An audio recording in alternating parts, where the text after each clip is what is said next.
Hey everybody, this is the Canadian Wolf bringing you another story from the EntitledParents subreddit. This one is titled, She Tried to Kill Her Own Mother for Inheritance. Let's get to it, Pack. Hey everyone, just wanted to take a quick moment to say thanks to all the new subscribers. Thanks for helping us grow the channel. If you haven't already done so, here is a great opportunity to help us grow some more by clicking on the subscribe button below. Your help in attaining our goal of 1,000 subscribers is truly appreciated. Now on to the story. This is a throwaway account that I use occasionally, and I'm using it today because I'm going to be talking about work and some stuff that I probably shouldn't be talking about, to be honest. I work as a nurse now, but this story happened when I was still in school, completing my second practicum of 4. The site I was working at was a long-term care facility, which some people might call an old folks' home. Where I live, healthcare is covered by the government, but there are still some companies that offer separate, non-funded healthcare for people who would like to pay for it. It sometimes is better, sometimes it's the same, it depends on location and company. This care facility happened to be one of those private ones, where all of the people who were living there were paying to be there. This is important because that means all of the people come from families with enough money to pay for their loved ones to live there.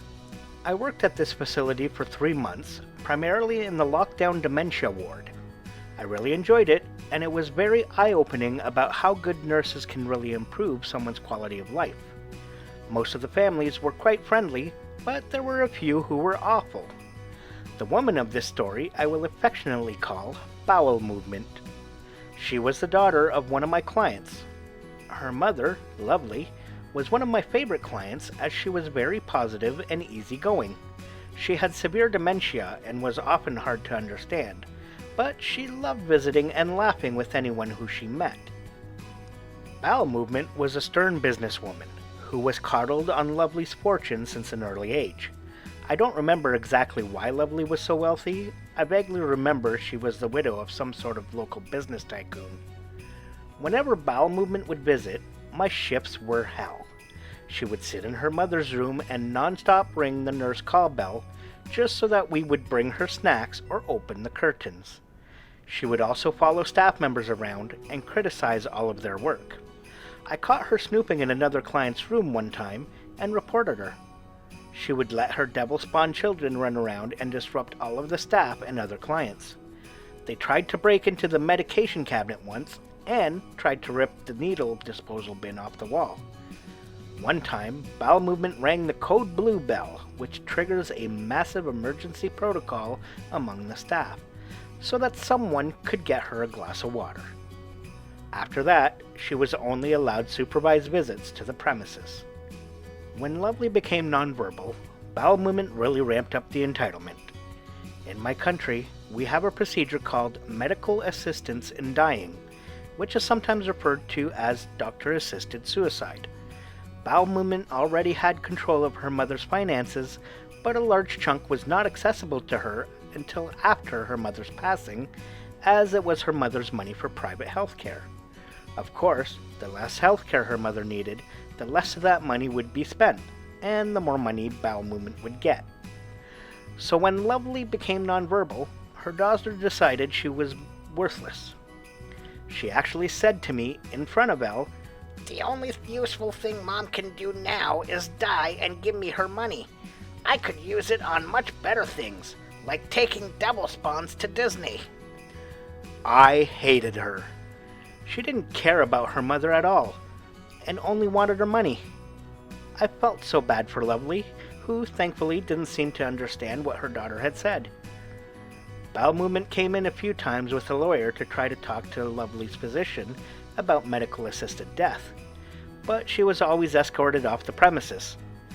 Luckily, there is a restriction on medical-assisted death in which the client cannot consent to the procedure if they are mentally incompetent of understanding the implications of the procedure. As Lovely's dementia prevented her from understanding what a sock was, she was obviously unable to consent and was never at risk.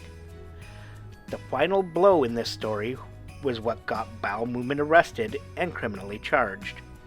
One of my co-workers, as this happened when I wasn't working, caught Bowel Movement trying to smother her own mother with a pillow. She was arrested, and I know she was charged criminally, but I do not know exactly what happened. Although Lovely was not seriously injured by the attack, she did pass away in the last week of my practicum. She was a really sweet lady who did not deserve to be abused by her family, and I'm glad that my coworker was able to be with her when she passed, so she was not alone. I know this isn't the most gratifying story, as there isn't really any closure, but Bowel Movement was by far the most entitled person I have ever met.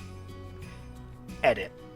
I did not find out what happened to Bowel Movement criminally, as I was no longer working at the facility at the time and therefore confidentiality kicked in, and I wasn't allowed to discuss former clients with people unless it was legally or medically necessary. Curiosity versus necessity.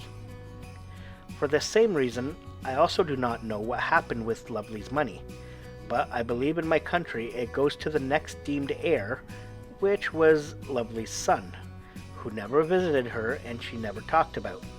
So I mean, he's not nearly as bad of a person as Bowel Movement, but abandoning your parent to live alone in a nursing home without visiting is another kind of ishti, in my opinion. Wow, that has got to be one of the most entitled person I've heard of so far. Uses the nurse call bell as if the nurses are her servants, activates the code blue alarm so someone can get her a glass of water. Then, when Lovely becomes nonverbal, she is worthless to Bowel Movement, and she tries to kill her by smothering her with a pillow just to get more money as an inheritance?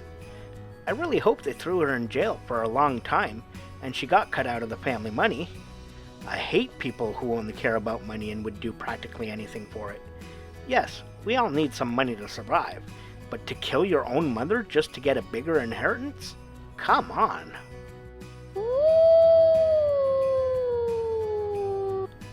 Well everyone, thank you very much for watching the video. I hope you enjoyed this story.